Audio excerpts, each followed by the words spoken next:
There is nothing wrong with your internet. Do not attempt to adjust your settings. We are controlling the podcast. We control the squealing and the screams.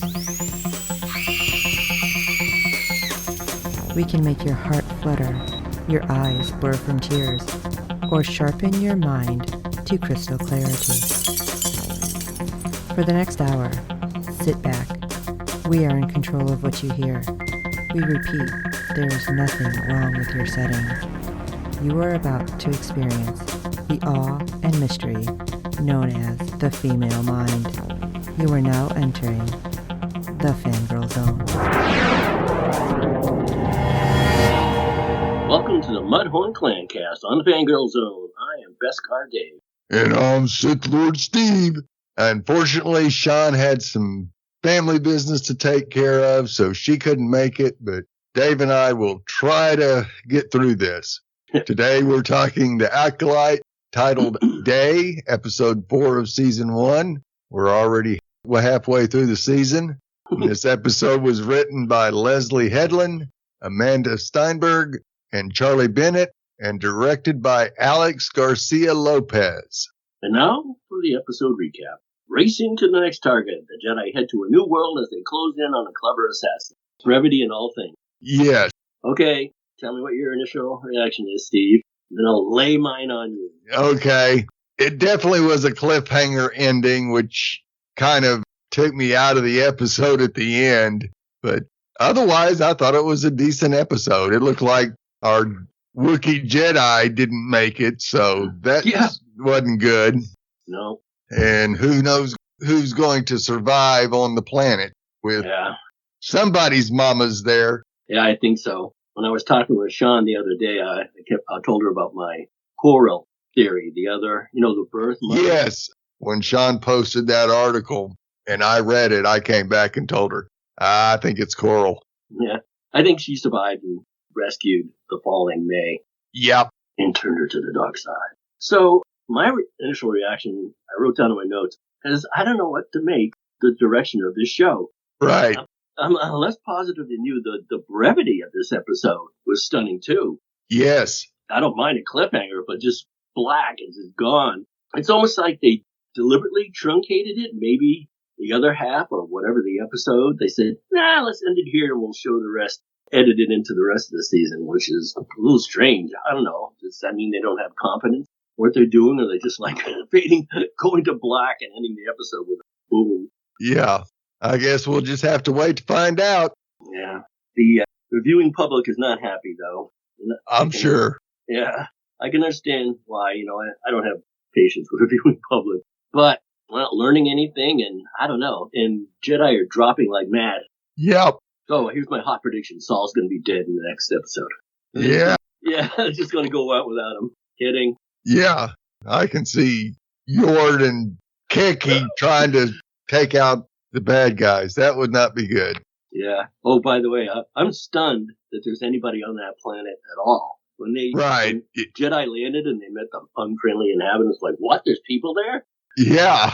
I thought nobody went there. That's the impression I got. Yeah, absolutely. Well, we open on the planet of Kofar with Master Kelnaka returning to his home, which is his ship built into the lush forest. He makes a meal and goes about his business. But on the walls of his home, there are spiral patterns that are similar to the markings of Mother Anastasia from Episode 3, Destiny. Back on Coruscant, we pick up with Padawan Jeki Lawn working in saber training. Osha watches her and the other Padawan.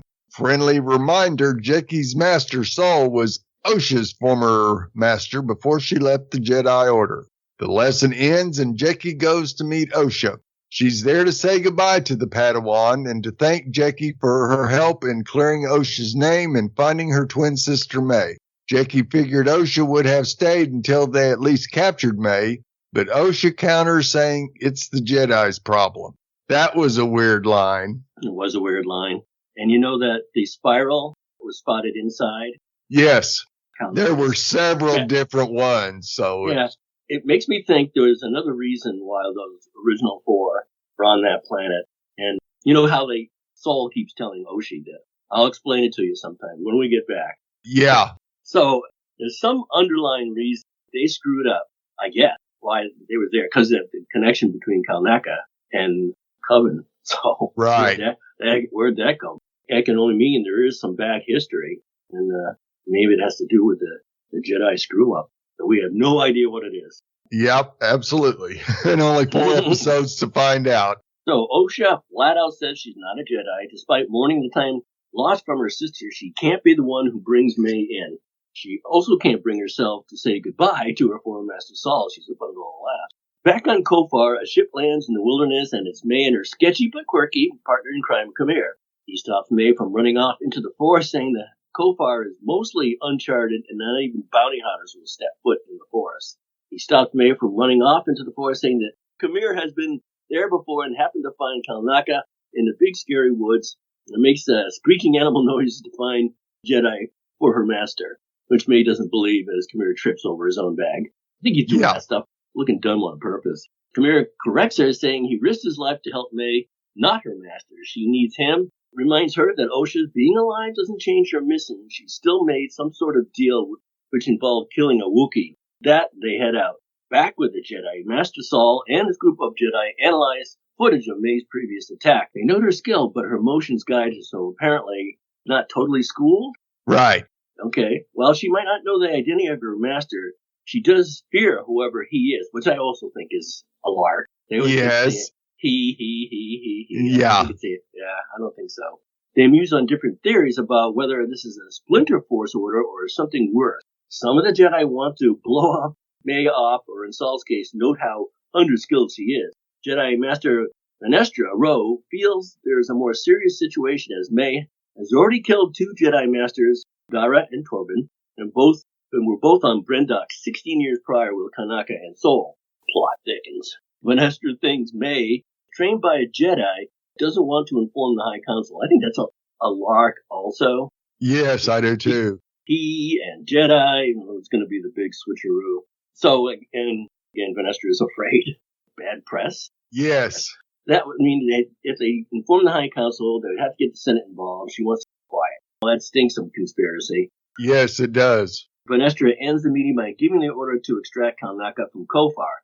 Saul hurries after her, and Venestra is upset that Saul never told her that 16 years ago there was a chance that May survived. However, Saul honestly thought May had died. Yep. He wants to be the one who brings in May. Venestra fears the bigger plan of the Master and that May is just the beginning. That could be scary. Yeah, you wrap that up in just 4 more episodes. Yeah. You may not. That may be part of season 2 or 3. Okay. Saul argues that May would surrender if she got something in return, and he has something she wants. Back with May, Khmer brings up that she's supposed to be killing these Jedis without a weapon. However, she failed to do that with Indara and with Torben. She must kill Kalnaka with no weapon or it'll be a failure. She changes the subject, asking what deal he has with her master. Khmer simply says it's not dear. He just owes her master. Khmer says, you know how he is. He collects people. May asks how Osha acted around Khmer in episode 2. Khmer shiftily dodges most of the question, saying that Osha was fond of Sol. These two are trying to find specific information out of the other, but neither is really budging. They reach the perimeter of the woods and head in deeper for Kalnaka. On Coruscant, Osha and her droid Pip are getting ready to leave when Sol stops her. He wants her to join the mission. Hopefully, Osha asks if he wants her to be a Jedi again. Her mood drops when she realizes he just needs her to find May. He doesn't want May to get hurt, and he knows that May's attitude changed when she found out Osha was alive in episode 2. He believes there's still good in May. Where have we heard that before? I know. Osha doubles down that May is a murderer. He counters that she's still Osha's only family. With that, Osha begrudgingly agreed. Team has been assembled. Along with Osha and Saul, they are rejoined by Yord Fander, Jeki, a group of other Jedi, and a furry Tynan tracker named Basil, which is a species from Star Wars Legends. You know, when I saw that other Jedi group, I'm thinking, which one's the red shirt? Yes, absolutely. They all might be. Yeah. The Jedi land on Kafar, and they start their search with the locals. Yord tries to pull rank on Osha since she's just a civilian, wanting her to hand over her blaster. He eventually gets the weapon, though, as Jeki tells the group that Kelnaka is in the forest. They give a piece of Kelnaka's old robe to Basil, and the group heads out across the wilderness to find the Wookiee. And the race is on. Who's going to get there first? On the way, Osha approaches Yord, who was her friend when she was in the Jedi Order, to ask him a favor. May won't listen to Osha's pleas. She wants Yord to stop May for her since she's been out of the Jedi Order and not as skilled. Yord points out that May has always been her wound, and perhaps Saul wants Osha to be, to face herself. It's a race back and forth between the Jedi team and Khmer and May searching for Kelnaka. Basil hesitates in the woods, saying there is something rotten in the forest. Yeah, giant gross bugs. Osha touches the creature, thinking it's part of the tree. The bug-like massive critter comes to life and attacks. However, Saul is quick to slice it down. If this was a comedy, it'd be covered with like goop. Yeah. But the Jedi press on, as it'll be dark soon. Jeki and Osha have a conversation about death and how a true Jedi, as Osha puts it, should just accept when beings pass into the greater force. Death always felt unfair to her, everyone she lost on her planet. Jeki tells her we're not defined by what we lose. We're defined by what we survive. A couple of wise Jedi there, Yord and Jeki. Yes. Back with the other group, Kabir is insistent that they get to Kanaka before the sun sets. Since she has to fight a Wookiee soon, May wants to rest a few minutes. She says all this isn't a test, but a lesson from her lesson, a final lesson she had. Your lesson is the one you teach yourself. You will kill a Jedi without a weapon. Since attacking the defenseless is against the Jedi way, Kelnaka give up his morals if he fought May. However, she has no clue how to fight a Wookiee with no weapon. It's impossible, and if she doesn't do this, her master will kill her. Wonder how she knows this. I mean, it's entirely likely, but has he killed others before she knows of? Yeah. So Khmer offers to find her water while she rests so she doesn't lose her nerve. While he's away, she begins to take in their surroundings and make a plan. While they're looking for their track of Basil and Khmer is getting water, both groups suddenly hear May shrieking for help. They all flee forwards towards her, but Khmer gets stuck in her trap. May confronts him, saying she doesn't need this deal, this test, none of it, because her sister is alive. She is going to turn herself into Kelnaka and the Jedi Order. Khmer warns that their master will kill her. She quips back he has to find her first, and she heads off to find Kelnaka. With the Jedi, Saul seems to sense something, but is keeping it to himself. Bad move, Saul. Now that she's starting to feel the Force again, Osha wants to face May. The Force gives her more courage. Saul explains that it's not facing May, it's facing Osha's past. He also says that he needs to face his own past too, and promises to explain everything once they get May back to their ship. Yeah, that's what I was referring to earlier. Yes. May arrives to Kelnaka's place and finds Basil, who alerts the Jedi he's found May. Blood-curdling scream. Yeah. May sprints inside Kelnaka's home. Ready to go? I'll go. May sprints inside Kelnaka's home, and he finds the Jedi Wookiee already dead with a still smoldering lightsaber slashed to his chest. Wow, things happen fast. Yeah. And I can't figure that out either. As night falls, May realizes that her master is already here. The Jedi arrive, demand that May comes out. However, Saul senses something behind him. At least he looked the right way this time. Yes. A dark figure lowers himself behind Osha. May's master, and he slowly approaches Osha. He lights the red saber. Jedi ignite their blade, throwing Osha out of the way with the Force, and Master pushes back the Jedi like a Force tidal wave. Yes, they all went back. So for those who think Khmer is Dark Stranger there, the Master, if he was trapped, I find it hard to believe. I think that was one of Kelnaka's traps. Yeah? Yes, okay. I think so too. But it might have been May's. But yeah, that I'm sure. I'm sure it was Kelnaka's. Yeah, me too. Okay, so he could have got himself out of that by just floating up too, right? Right. And getting himself, untying himself, if it's Khmer. Yes. But I still think it's one of the mothers. Yes. The undead mother. Yeah. All right. Want to do some ratings, Steve? Yeah, let's go ahead and do it. What do you got? Well, I'm going to give it 3 out of 5 WTFs. Yeah, I'm afraid that's true. And I'm not going to be quite as forgiving as you, although I wholeheartedly agree with the WTF. Right. I'm giving it a 2 out of 5 pit-sniffing rodent. Yeah. Squirts, I'm glad it was just water. The Pip squirt, yes. Either that or Pip can pee. Yeah.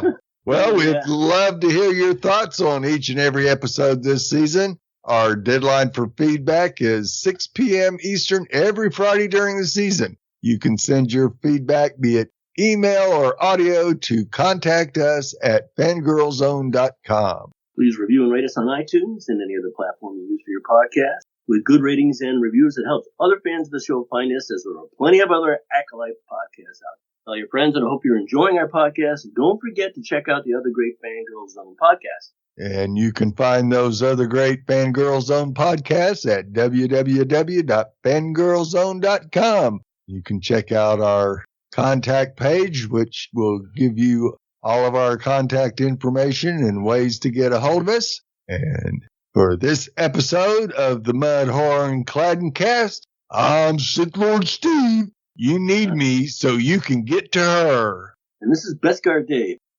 More malevolent May Master Mystery. Nice.